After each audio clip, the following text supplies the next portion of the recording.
देवर सी नाराज भाभी। पल्लवी, लंच मत लाना मेरा, ट्रेन में ही कुछ खा लूंगा। कुछ नहीं खाना ट्रेन का, पता नहीं वो लोग कैसी कैसी तो चीज बनाते हैं, कहीं तबीयत ना खराब हो जाए तेरी। जरा अपने आप को तो देख पहले, कितना दुबला पतला हो गया है। अब क्या करूं, मेरा काम ही ऐसा है, कभी इस शहर से उस शहर, उस शहर से किसी और शहर, बस कुछ टाइम की और बात है, फिर एक जगह ही अपना काम सेट कर लूंगा। ये लीजिए, इसमें मैं आपका खाना पैक कर दिया है और इसमें लड्डू हैं। तुम और माँ बिल्कुल एक जैसी हो। वैसे ये राघव कहाँ है? कल रात भी पता नहीं कब घर आया कब नहीं, उसे पता है ना आज जा रहा हूँ मैं। अरे आज संडे है ना, छुट्टी है उसके ऑफिस की, जरूर सो रहा होगा। मैं देख कर आती हूँ उसे। माँ जी आप नाश्ता करिए, मैं देख कर आती हूँ देवर जी को। पल्लवी अपने देवर राघव के कमरे में जाती है और देखती है कि राघव आराम से खर्राटे लेते हुए सो रहा है। ये लो, ये जनाब तो आराम से घोड़ी बेचकर सो रहे हैं। राघव, तुम्हारे भैया जा रहे हैं और जाओ, मिलना नहीं है क्या उनसे? भाभी थोड़ी देर सोने दीजिए ना, अभी उठ जाऊंगा थोड़ी देर में। अरे आज छुट्टी है, पूरे दिन सोते रहना, लेकिन कम से कम अपने भाई को बाय तो बोल दो। पल्लवी बार बार राघव को नींद से उठाने की कोशिश करती है, लेकिन राघव बिस्तर छोड़ने को ही तैयार नहीं होता, जिसे देखकर पल्लवी बाथरूम में जाती है और मग में पानी भरकर लाती है। देवर जी, अब आप उठोगे नहीं बल्कि भागोगे। पल्लवी पानी से भरा वो मग सीधा राघव पर डाल देती है। इस ठंड के मौसम में अपने ऊपर ठंडा पानी पड़ने से राघव एकदम घबरा कर उठता है, तो वहीं पल्लवी इस तरह राघव को देखकर जोर जोर से हंसने लगती है। क्यों देवर जी, आया ना मजा? आपका मुंह धोना और नहाना मैंने एक साथ ही कर दिया, अब आप बाहर जाकर नाश्ता कर लीजिए। भाभी ये क्या किया आपने, पूरा गीला कर दिया मुझे। अरे ठंड लग रही है, आपको क्या लग रहा है ये करके आप बच जाओगी? अभी बताता हूँ मैं आपको। राघव जैसे ही पल्लवी के पास आने लगता है कि तभी फर्श पर पड़े पानी की वजह से अनिकेत फिसल कर गिर जाता है, जिसे देखकर पल्लवी और जोर जोर से हंसने लगती है। अरे मेरे प्यारे देवर जी, पहले अपनी चाल तो ठीक कर लो, फिर पकड़ लेना मुझे। पल्लवी अब हंसते हुए बाहर हॉल में आ जाती है। तभी पल्लवी के पीछे पीछे राघव भी आता है और राघव को इस तरह गीला देखकर सुषमा, अरे ये क्या राघव, तू कपड़ों में ही नहा लिया? भैया आप भाभी को समझा लो, पता है मैं सो रहा था और भाभी ने आकर मुझ पर ठंडा पानी डाल दिया। भाई ये देवर भाभी की लड़ाई में मुझे मती घसीटो, तुम दोनों में से कोई भी कम नहीं है। माँ अब मैं चलता हूँ, ट्रेन का वक्त होने वाला है, अगले महीने जल्दी आने की कोशिश करूंगा। और तू राघव, नई जॉब लगी है, अच्छे से काम करना। पल्लवी तुम भी अपना ख्याल रखना। सभी अनिकेत को बाहर गाड़ी तक छोड़ देते हैं और अब सुषमा और पल्लवी तो वापस घर में आ जाती हैं, लेकिन वहीं राघव। भाभी आपको क्या लगा, आपका देवर ये आपकी हरकत भूल गया? अब आप देखो मैं क्या करता हूँ। इसी तरह शाम हो जाती है। खाना बनाकर पल्लवी बाथरूम में जाकर फेस वॉश करने लगती है कि तभी पीछे से राघव भी बाथरूम में आ जाता है और पल्लवी का फेस वॉश उठाकर बार बार उसके हाथ पर डालने लगता है, जिससे झाग बनना बंद नहीं होता। अरे मैंने तो थोड़ा सा ही फेस वॉश लिया था, पर इतना झाग कैसे बन गया जो पानी से भी कम नहीं हो रहा? पल्लवी जैसे ही नल खोलकर हाथ आगे करके मुंह धोने के लिए पानी लेती है, राघव वैसे ही पल्लवी के हाथ पर बार बार फेस वॉश डालने लगता है। अरे ये फेस वॉश है, ये क्या है, कितना झाग है इसके अंदर? क्यों भाभी, अब आ रहा है ना मजा? अभी तो बस शुरुआत है, आगे आगे देखती जाओ मैं क्या करता हूँ। पल्लवी अब काफी ज्यादा इरिटेट हो जाती है और जैसे ही आंख में पानी डालकर पल्लवी अपनी साइड पर देखती है तो उसे राघव दिखता है और उसके हाथ में फेस वॉश। ये देखकर पल्लवी सब समझ जाती है। अच्छा बच्चू, ये सब तुम्हारी शरारत है, अभी बताती हूँ तुम्हें। भाभी पहले पकड़ तो लो। राघव जल्दी से बाथरूम के बाहर आ जाता है। पल्लवी साइड में रखे टॉवल से अपना मुंह पोंछकर जैसे ही बाहर हॉल में आती है तो हॉल में मौजूद राघव, पल्लवी की सास और पड़ोसन मायावती पल्लवी को देखकर जोर जोर से हंसने लगते हैं। अरे पल्लवी बहू, ये कौन सा मेकअप कर रखा है तुमने? मार्केट में कोई नया लुक आया है क्या? अरे आंटी आपको नहीं पता, ये मेरी भाभी का लेटेस्ट मेकअप लुक है, अच्छा है ना? मेकअप? लेकिन मैंने तो कोई मेकअप करा ही नहीं है, तो आप लोग मुझे ऐसे देखकर हंस क्यों रहे हैं? मेरे चेहरे पर कुछ लगा है क्या? बहू तो कुछ की बात कर रही है, बहुत कुछ लगा है, एक बार अपना चेहरा आईने में तो जाकर देख। पल्लवी अब जैसे ही वापस बाथरूम में जाकर आईने में अपना चेहरा देखती है तो उसके होश उड़ जाते हैं। दरअसल उस टॉवल में राघव ने पहले से ही चारकोल का काला पाउडर डाल दिया था और जैसे ही पल्लवी उस टॉवल से अपना मुंह पोंछती है तो उसका मुंह काला हो जाता है। ये देखकर पल्लवी को काफी ज्यादा गुस्सा आता है। ये तुमने सही नहीं किया, बाहर वालों के सामने भी आज तुमने मेरी बेइज्जती करवाई है, मैं तुमसे कभी बात नहीं करूंगी। पल्लवी अपने देवर राघव से गुस्सा होकर बैठ जाती है और अगले दिन जब सभी नाश्ता कर रहे होते हैं, भाभी आपने गोभी के पराठे बनाए हैं, आप जानती हो ना मैं गोभी के पराठे नहीं खाता, मेरे लिए आप सैंडविच बना दो। पल्लवी राघव की बात का जवाब नहीं देती और मुंह बनाकर किचन में चली जाती है। ये देखकर सुषमा, तू मुझसे पूछे इससे पहले मैं ही तुझे बता देती हूँ, तेरी भाभी नाराज है तेरे से। कल तूने मायावती के सामने ही उसके साथ ऐसा मजाक किया, अब जाकर मनाओ उसे।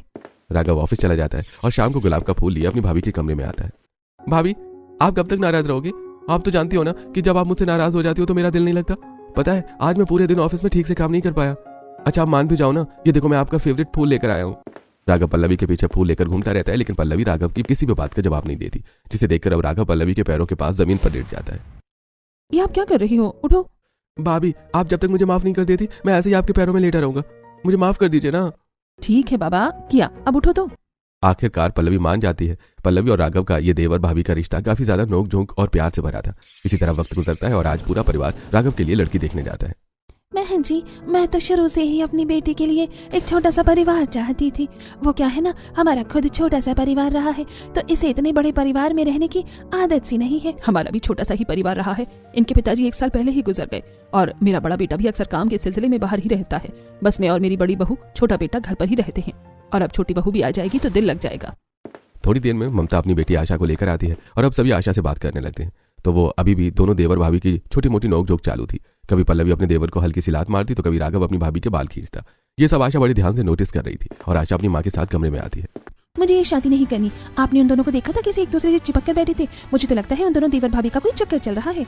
लग तो मुझे भी ऐसा ही रहा था। और वो सुषमा जी, वो तो उन्हें कुछ बोल ही नहीं रही थी। ममता कोई ना कोई कारण देकर रिश्ते से मना कर देती है और अभी इसी तरह कुछ समय और गुजर जाता है। आज सुषमा अपने दोनों बेटे और बहू के साथ एक शादी में आई हुई होती है कि तभी राघव की एक अंजलि नाम की लड़की से टक्कर हो जाती है और किसी फिल्मी सीन की तरह टक्कर के बाद वो दोनों एक दूसरे को देखने लगते हैं, जिसे सुषमा भी नोटिस कर लेती है और अपनी सहेली संगीता से। वैसे संगीता, ये लड़की कौन है? बार बार शादी में मेरी इसी पर नजर जा रही है। कितनी सुंदर है ना। अंजलि नाम है इसका। वो करुणा है ना, उन्हीं की देवरानी की बेटी है। बड़ी ही प्यारी बच्ची है। अभी अभी पढ़ाई पूरी हुई है इसकी। इसके घर वाले इसके लिए एक अच्छा सा रिश्ता देख रहे हैं। मैं भी अपने राघव के लिए एक ऐसी ही लड़की का रिश्ता देख रही हूँ। जरा मेरी इसके घर वालों से बात करवाओ ना। सुषमा शादी में ही अंजलि के घर वालों से अंजलि और राघव की बात शुरू कर देती है। तो वहीं शादी में राघव और अंजलि एक एक निगाह से बार बार एक दूसरे को देखे जा रहे थे और जब उन्हें अपने रिश्ते की बात पता चलती है तो वो लोग भी खुशी खुशी हाँ कर देते हैं। इसी तरह कुछ वक्त गुजरता है और आज राघव की शादी होती है। अपनी बड़ी भाभी होने का फर्ज निभाते हुए अपने देवर को तैयार कर रही होती है। देवर जी, आखिरकार आपको इतनी सुंदर लड़की मिल कैसे गई? मुझे तो अभी भी यकीन नहीं हो रहा है। कहीं आपने कोई उस पर काला जादू तो नहीं किया? वैसे ही भाभी, जैसे आपने मेरे हैंडसम भैया को फंसाया था अपने प्यार के जाल में। अच्छा जी, मैंने तुम्हारे भैया को नहीं फंसाया था। वो तो खुद मेरे पीछे पीछे आए थे। भाभी रहने दो। मैं जानता हूँ मेरा भाई अपने कॉलेज टाइम में काफी स्मार्ट था, तभी तो आपने सामने से आकर प्रपोज किया था। थोड़ी देर में अब वो सभी बारात लेकर निकल जाते हैं और धूमधाम से शादी करने के बाद अब नई नवेली बहू को लेकर घर आ जाते हैं। माँ जी, मुझे तो अभी भी यकीन नहीं हो रहा है देवर जी को कितनी सुंदर लड़की मिली है। अंजलि, कहीं तुम्हारे चश्मे का नंबर तो नहीं बढ़ गया था? आखिरकार तुम्हें मेरे इस लंगूर देवर में पसंद क्या आया? भाभी, आप मेरे पति को लंगूर कैसे बोल सकती हैं? ये मेरे पति हैं अब। ओह, लगता है पतिदेव से कुछ ज्यादा ही प्यार है देवरानी जी को। आपके पति से पहले ये मेरे देवर थे और इन्हें मैं लंगूर क्या, इनके तो मैं कान ही खींचूंगी। इतना कहकर पल्लवी सभी के सामने राघव के कान खींचने लगती है, जिसे देखकर सभी लोग हंसने लगते हैं। लेकिन वहीं ये सब देखकर अंजलि का मुंह बन जाता है और अब छोटी मोटी रस्मों के बाद पल्लवी अंजलि को लेकर उसके कमरे में आ जाती है। थोड़ी देर में राघव भी अब कमरे में आता है और दोनों एक दूसरे के हाथ पकड़े प्यार भरी बातें करने लगते हैं। अंजलि, जब मैंने तुम्हें पहली बार देखा था तभी मैं समझ गया था कि हमारा कुछ न कुछ तो कनेक्शन है। अच्छा जी, वैसे तो हमारी अरेंज मैरिज है, लेकिन कभी कभी मुझे अपनी अरेंज मैरिज कम लव मैरिज ज्यादा दिखती है। दोनों प्यार भरी बातें कर ही रहे होते हैं कि तभी राघव की साइड टेबल पर रखा अलार्म बजने लगता है। ये इतने बजे का अलार्म किसने लगा दिया? लगता है किसी मेहमान के बच्चे की शरारत होगी। राघव जैसे ही उस अलार्म को बंद करता है कि तभी कमरे में रखे दूसरे घड़ी का अलार्म बजने लगता है। एक एक करके कमरे में अब चारों तरफ से अलार्म की आवाज शुरू हो जाती है। ये देखकर अंजलि, ये कमरे में इतने सारे अलार्म कैसे बज रहे हैं? कहीं आपके किसी दोस्त की शरारत तो नहीं है? शरारत तो है, लेकिन किसी दोस्त की नहीं बल्कि मेरी भाभी की। राघव इतना बोलता ही है कि तभी पल्लवी हंसते हुए राघव के कमरे में आती है। क्यों देवर जी, आया ना मजा? याद है ना कैसे आपने मेरी और अपने भैया की सुहागरात में मेरे कमरे में चूहे छोड़ दिए थे? उसी का बदला लिया है मैंने। भाभी, आज मेरी सुहागरात है, ऐसा कौन करता है? अब मैं आपसे नाराज हूँ। मेरी जेठानी में क्या दिमाग नहीं है? कैसा मजाक कर रही है हमारे साथ? और ये इन्हें कुछ बोल ही नहीं रहे हैं। पता नहीं क्या हो रहा है ये सब। आज तो मैं इन्हें कुछ बोल भी नहीं सकती, लेकिन अगर आइंदा ऐसा कुछ भी हुआ ना फिर इन्हें अच्छे से बताऊंगी। दरअसल अंजलि का बर्ताव शुरू से ही थोड़ा सा गुस्सैल किस्म का था। उसे ज्यादा मस्ती मजाक पसंद नहीं था। तो आज जब अंजलि अपने देवर और भाभी के बीच में इस तरह का मजाक देखती है तो उसका मुंह बन जाता है और अभी इसी तरह कुछ दिन गुजर जाते हैं। राघव, हमारी शादी को अभी 2 हफ्ते भी नहीं हुए हैं और आपने ऑफिस जाना शुरू कर दिया। आप तो मुझे हनीमून पर हिल स्टेशन ले जा रहे थे ना? लेकिन अभी काम का काफी ज्यादा बर्डन है, मैं अगले महीने देखता हूँ। अच्छा, हनीमून ना सही, लेकिन कम से कम आप मुझे कहीं बाहर तो घुमाने ले जा सकते हो। अंजलि, सच में अभी काम का काफी प्रेशर है, मैं एक दिन की छुट्टी नहीं ले सकता। कुछ दिन रुक जाओ और फिर मैं तुम्हें किसी लॉन्ग ट्रिप पर ले चलूंगा। राघव की बात सुनकर अंजलि का मुंह बन जाता है और अभी इसी तरह 2 दिन गुजर जाते हैं। सभी लोग रात में खाना खा रहे होते हैं कि तभी पल्लवी अपने पति अनिकेत से, 3 दिन बाद आप फिर से अपने काम की वजह से दूसरे शहर चले जाएंगे, तो क्यों ना मुझे आप कल कहीं घुमा कर ले आए? कितना टाइम हो गया है हमें कहीं बाहर गए हुए। पल्लवी, मुश्किल से 4 दिन के लिए आया हूँ मैं और कल मुझे अपने दूसरे वाले फ्लैट के काम के सिलसिले में जाना है। तुम तो बस जिंदगी भर काम ही करते रहो, कहीं मत ले जाना मुझे घुमाने। शादी को 2 साल हो गए हैं, लेकिन मुश्किल से 2 बार भी आप मुझे कहीं घुमाने नहीं लेकर गए हो। भाभी, क्यों मेरे बेचारे भैया के पीछे पड़ गई आप? आपको घूमना ही है ना, कल चलते हैं हम लोग। कुछ सीखो अपने छोटे भाई से, आपसे तो कुछ उम्मीद करना ही बेकार है। जब मैंने इनसे कहा था कि मुझे कहीं घुमा कर ले आओ, तब तो इन्हें काफी काम आ गया था, और अब जब जेठानी जी ने इनसे कहा भी नहीं, तब भी ये खुद ही इन्हें बाहर ले जाने के लिए तैयार हो गए। ये सब देखकर अंजलि का मुंह बनने में ज्यादा भी देर नहीं लगती और इसी तरह कुछ वक्त और गुजर जाता है। अंजलि किचन में कढ़ी बना रही होती है, तभी पल्लवी किचन में आती है और अंजलि को कढ़ी बनाता देखकर। अरे अंजलि, ये कढ़ी तुम किसके लिए बना रही हो? सब्जी तो मैं बना चुकी हूँ। भाभी उनके लिए बना रही थी। आपको तो पता है उन्हें कढ़ी चावल कितनी ज्यादा पसंद है। वो तो है, देवर जी के फेवरेट हैं कढ़ी चावल, लेकिन उन्हें कढ़ी सिर्फ मेरे हाथों की पसंद है और किसी के हाथों की नहीं। भाभी वो क्या है ना, अब तक मैं इस घर में नहीं थी, लेकिन अब मैं आ गई हूँ तो अब तो वो मेरे हाथ की ही कढ़ी खाएंगे। चलो देखते हैं फिर आज देवर जी किसके हाथ की कढ़ी पसंद करते हैं, तुम्हारी या मेरी।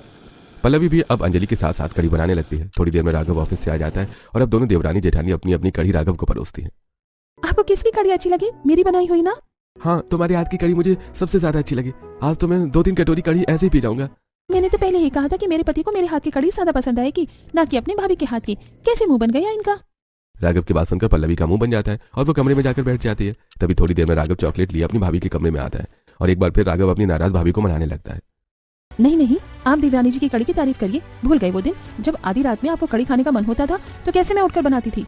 भाभी कढ़ी तो आप ही की अच्छी थी, लेकिन अगर मैं अंजलि के सामने ये बात कहता तो वो नाराज हो जाती और नाराज बीवी को मनाना इस दुनिया का सबसे मुश्किल भरा काम है। भाभी अब तो मैं उठक बैठक भी कर रहा हूँ कान पकड़ कर। अरे अब तो अपने देवर को माफ कर दो। राघव को इस तरह उठक बैठक करता देखकर पल्लवी की हंसी निकल जाती है और अब नाराज पल्लवी अपने देवर को माफ कर देती है। तभी अंजलि सुषमा के साथ किसी काम से पल्लवी के कमरे में आती है। अंजलि राघव को अपनी भाभी से इस तरह उठक बैठक करता हुआ माफी मांगता देखती है तो वो एकदम से चौंक जाती है।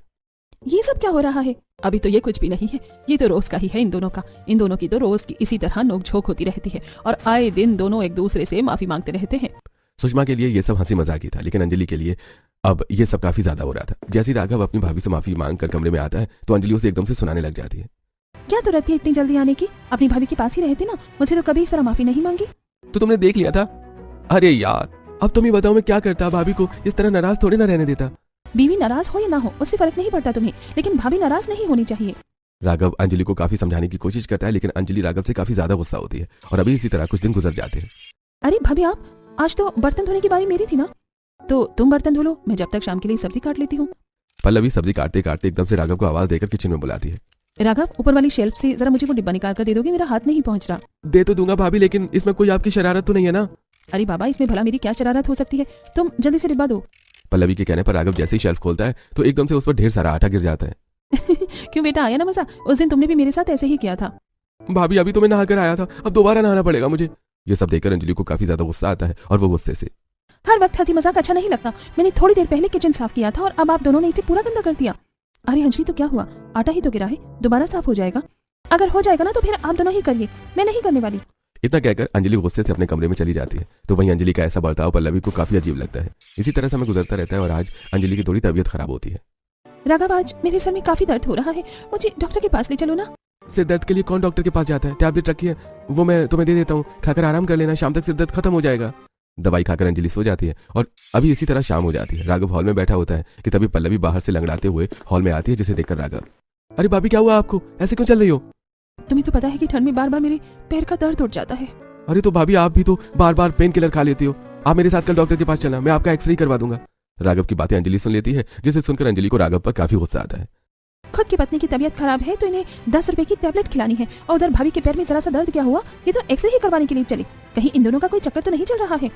अंजलि आए दिन देखती थी कि कैसे उसकी नजरों के सामने उसका पति और जेठानी हमेशा एक दूसरे के साथ कितनी मस्ती किया करते थे। ये देखकर अंजलि मन ही मन काफी चिढ़ती है और आज तो अंजलि इस बारे में अपनी सास से भी बात करती है। माँ जी, जेठानी जी और राघव एक दूसरे से कुछ ज्यादा ही मजाक नहीं करते हैं, मुझे थोड़ा अजीब लगता है। इसमें अजीब लगने की क्या बात है, वो दोनों शुरू से ही ऐसे ही हैं। सच कहूँ तो इनसे ही घर में रौनक रहती है। अंजलि को अपनी सास से ऐसी जवाब की उम्मीद नहीं थी। अब इसी तरह 1-2 दिन गुजर जाते हैं। अंजलि अपनी नीलम पड़ोसन से बात कर रही होती है। तुम्हें पता है, मेरी एक सहेली है, उसके पति का अपनी भाभी के साथ चक्कर चल गया, बेचारी काफी परेशान है। नीलम, तुम सच कह रही हो? अब उस बेचारी का क्या होगा? उसकी जेठानी को जरा भी शर्म नहीं आई क्या? शर्म होती तो ऐसा थोड़ी ना करती। पता है, मेरी सहेली मुझे रोज बताती थी कि उसकी जेठानी और उसका पति रोज कहीं ना कहीं बाहर घूमने के लिए जाते हैं, दोनों हमेशा एक साथ छिपके रहते हैं। काश बेचारी पहले से ही समझ जाती। नीलम की ऐसी बातें सुनकर अंजलि का दिल और ज्यादा घबरा जाता है और जब अंजलि घर में आती है तो देखती है कि उसके पति और जेठानी एक दूसरे से पिलो फाइट कर रहे हैं। ये देखकर अंजलि का मुंह फिर से बन जाता है। इसी तरह अब कुछ दिन और गुजरते हैं और आज अंजलि की फर्स्ट मंथ वेडिंग एनिवर्सरी होती है। इतने दिनों से मैं इस दिन का इंतजार कर रही थी। आज हमारी शादी को पूरा 1 महीना हो गया है। पूरा रूम अच्छे से डेकोरेट करूंगी मैं और खुद अपने हाथों से उनके लिए केक बनाऊंगी। अंजलि अपनी फर्स्ट मंथ एनिवर्सरी के दिन पूरे रूम को अच्छे से डेकोरेट कर देती है और साथ ही अपने हाथों से राघव के लिए केक भी बनाती है। तो वहीं दूसरी तरफ राघव मार्केट में, अरे ये तो वही साड़ी है जो भाभी ने मुझे ऑनलाइन दिखाई थी। एक काम करता हूँ, भाभी के लिए ले लेता हूँ, खुश हो जाएंगे भाभी। राघव अपनी फर्स्ट मंथ एनिवर्सरी भूल गया था। इसके चलते वो अंजलि के लिए कोई तोहफा लेने के बजाय अपनी भाभी के लिए साड़ी ले लेता है और घर आकर, भाभी मैंने आपके लिए एक बहुत अच्छा गिफ्ट लिया है, खोल कर देखिए। पल्लवी जब उस गिफ्ट को खोलती है तो उसके अंदर वही साड़ी निकलती है जिसे देखकर, अरे देवर जी, ये तो वही साड़ी है ना जो मैंने आपको एक बार दिखाई थी। आपको याद थी ये साड़ी? पता है ऑनलाइन तो या आउट ऑफ स्टॉक हो गई है। भाभी जी आप एक बार कोई चीज अपने देवर को दिखा दीजिए तो वो तो आपको ला कर ही देगा। दूर खड़ी अंजलि ये सब देख रही थी। जिसके बाद राघव जब कमरे में आकर डेकोरेशन और केक पर फर्स्ट मंथ एनिवर्सरी लिखा देखता है तो उसे एकदम से अपनी फर्स्ट मंथ वेडिंग एनिवर्सरी याद आ जाती है। लेकिन इससे पहले राघव कुछ बोलता, मुझे तुम्हारी कोई बकवास नहीं सुननी। आज हमारी शादी को 1 महीना हो गया है। मैंने अकेले ही सब कुछ किया कि तुम खुश हो जाओ, लेकिन मेरे लिए तोहफा लाने के बजाय तुम अपनी भाभी के लिए तोहफा लेकर आए हो। अंजलि मैं जानता हूँ कि मेरी गलती है, लेकिन सच में फर्स्ट मंथ एनिवर्सरी दिमाग से ही निकल गई थी और वो साड़ी भी मुझे मार्केट में दिखी तो इसलिए मैंने भाभी के लिए ली थी। देखो भाभी भाभी भाभी, मैं तो परेशान हो गई हूँ तुम दोनों देवर भाभी के इस नाटक से। मुझे तो लगता है कि तुम दोनों का चक्कर चल रहा है। दिमाग तो नहीं खराब हो गया है तुम्हारा? हाँ, जुबान संभाल कर बात करो, क्या बकवास करी जा रही हो। उस दिन अंजलि और राघव में काफी ज्यादा लड़ाई होती है। तो वहीं जब ये बात पल्लवी को पता चलती है तो उसे भी काफी बुरा लगता है और अब अगले दिन पल्लवी अंजलि से बात करने के लिए आती है। अंजलि तुम जैसा समझ रही हो ऐसा कुछ भी नहीं है। राघव तो मेरे भाई जैसा है, तुम प्लीज उससे नाराज मत हो। अंजलि इतने गुस्से में थी कि वो अपनी जेठानी की बातों के जवाब दिए बगैर चली जाती है। तो अब सुषमा भी अंजलि को समझाने की कोशिश करती है। बहू तो कुछ ज्यादा ही सोच रही है, ऐसा कुछ भी नहीं है। और तेरे पति और जेठानी का रिश्ता तो भाई बहनों जैसा है। आप तो मुझे मत ही समझाइए तो बेहतर होगा। अगर ये सब आप शुरुआत में ही रोक देती तो आज ये सब देखना नहीं पड़ता। अंजलि अब घर में किसी की नहीं सुनती। इसी तरह 1-2 दिन गुजर जाते हैं। पल्लवी अपने पति के कपड़ों के साथ साथ राघव के कपड़ों को भी प्रेस कर रही होती है। तभी अचानक अंजलि वहां आती है और जब अपनी जेठानी को अपने पति की शर्ट प्रेस करते हुए देखती है तो गुस्से में, ये शर्ट मेरे पति की है, अपने पति के कपड़े प्रेस करिए, मैं अपने पति के कपड़े खुद प्रेस कर सकती हूँ। अंजलि की ऐसी बातें सुनकर आज पल्लवी की आंखों में आंसू आ जाते हैं। तो वहीं रोज रोज के अंजलि के ऐसे बर्ताव से आज राघव अंजलि को काफी सुनाता है। अंजलि बहुत हुआ, मुझे लगा 1-2 बार की बात होगी, लेकिन अब तो तुम्हारा रोज का नाटक हो गया है। जरा सा मैं और भाभी ने मजाक क्या कर लिया, पता नहीं तुम हमारे रिश्ते को क्या समझ बैठी। थोड़ा सा मजाक था। अगर ऐसा ही मैं कुछ करती तो तुम क्या करते? जेठी तो काम के सिलसिले में बाहर रहते हैं, इसलिए उन्हें अपनी पत्नी की हरकतों के बारे में नहीं पता, पर मुझे सब पता है। आज अंजलि और राघव की फिर से काफी लड़ाई होती है। तो वहीं रोज अपनी वजह से अपने देवर और देवरानी का रिश्ता बिगड़ता देखकर पल्लवी काफी परेशान हो जाती है। और आज पल्लवी राघव को छत पर बुलाकर, राघव मैं नहीं चाहती कि मेरी वजह से तुम्हारा और अंजलि का रिश्ता बिगड़े, इसलिए मैंने सोचा है कि मैं और तुम्हारे भैया हमारे दूसरे वाले फ्लैट पर शिफ्ट हो जाएंगे। ये आप क्या कह रही हैं? अंजलि तो ना समझ है, इसलिए वो हमारे रिश्ते को गलत ले जा रही है, लेकिन हमें तो असलियत पता है ना। लेकिन राघव अब बस और नहीं, मैंने तुम्हें सिर्फ यही कहने के लिए बुलाया था। तुम मेरे छोटे भाई जैसे हो और मैं अपने छोटे भाई का घर अपनी वजह से तबाह होते नहीं देख सकती। आंखों में आंसू लिए पल्लवी सीधा नीचे आ जाती है। तो वहीं छत के दूसरी तरफ खड़ी होकर अंजलि सारी बातें सुन रही थी। ये सुनकर अंजलि को भी काफी हैरानी होती है। और जब अंजलि नीचे हॉल में आती है तो पल्लवी बहू को क्या हो गया है? घर छोड़कर जाने की बात कर रही है। मैंने कभी नहीं सोचा था इस तरह मेरा घर टुकड़ों में बढ़ जाएगा। अपनी भाभी की सारी बातें सुनकर अंजलि को एहसास हो जाता है कि वो गलत सोच रही थी। अगले दिन पल्लवी जब पैकिंग कर रही होती है तभी अंजलि उसके कमरे में आती है। तुम अच्छा हुआ तुम आ गई। मैं अब यहाँ से जा रही हूँ। अब मेरी वजह से तुम्हारा और राघव का रिश्ता नहीं बिगड़ेगा। मेरी वजह से तुम्हें जो भी प्रॉब्लम हुई उसके लिए सॉरी। भाभी आप इस तरह से हमें छोड़कर नहीं जा सकती। सारी गलती मेरी ही है जो मैंने आपके इस पवित्र रिश्ते को इतना गलत समझा। नहीं अंजलि, कुछ गलती मेरी भी है। मुझे समझना चाहिए था कि शादी से पहले और शादी के बाद की बातें अलग होती हैं। भाभी अब जो हुआ उसे भूल जाइए, और अगर आपने मुझे माफ किया तो आप ये घर छोड़कर नहीं जाएंगी कहीं भी, और अगर गई तो मैं यही समझूंगी कि आपने मुझे माफ नहीं किया। राघव की तरह ही अब अंजलि भी पल्लवी के सामने कान पकड़ती है, जिसे देखकर पल्लवी की हंसी छूट जाती है और अब दोनों देवरानी जेठानी एक दूसरे के गले लगती हैं। तो वहीं ये देखकर सुषमा भी काफी खुश होती है। इसी तरह अब 1-2 दिन गुजर जाते हैं। दोनों भाई नाश्ते के लिए डाइनिंग टेबल पर बैठे होते हैं। तभी दोनों देवरानी जेठानी उनके लिए गर्मा गर्म गाजर का हलवा लाती हैं। अरे आज नाश्ते में गर्मा गर्म गाजर का हलवा, क्या बात है भैया, कितनी बढ़िया खुशबू आ रही है, मेरे मुंह में तो पानी आ गया। दोनों भाई जैसे गाजर के हलवे का पहला निवाला खाते हैं तो फौरन उसे थूक देते हैं और मुंह बनाकर, हाय हाय हाय, ये गाजर का हलवा या नमक का हलवा, कितना भर भर के नमक डाला है तुम दोनों ने। नमक और चीनी में फर्क नहीं पता क्या तुम दोनों को? पता है ना, हमने तो जानबूझकर नमक डाला। क्यों, कैसा लगा नमक वाला हलवा खाकर? पहले तो भाभी अकेली थी, लेकिन अब मैं भी हूँ भाभी के साथ। अब आप लोग हमसे भूलकर भी पंगा मत लेना। इतना कहकर अंजलि और पल्लवी अपने पतियों को देखकर हंसने लगती हैं। तो वहीं दोनों भाई एक दूसरे का चेहरा देखते हैं। ये सब देखकर सुषमा हंसती है और अब इसी तरह एक दूसरे के साथ हंसी मजाक करते हुए पूरा परिवार हंसी खुशी रहता है।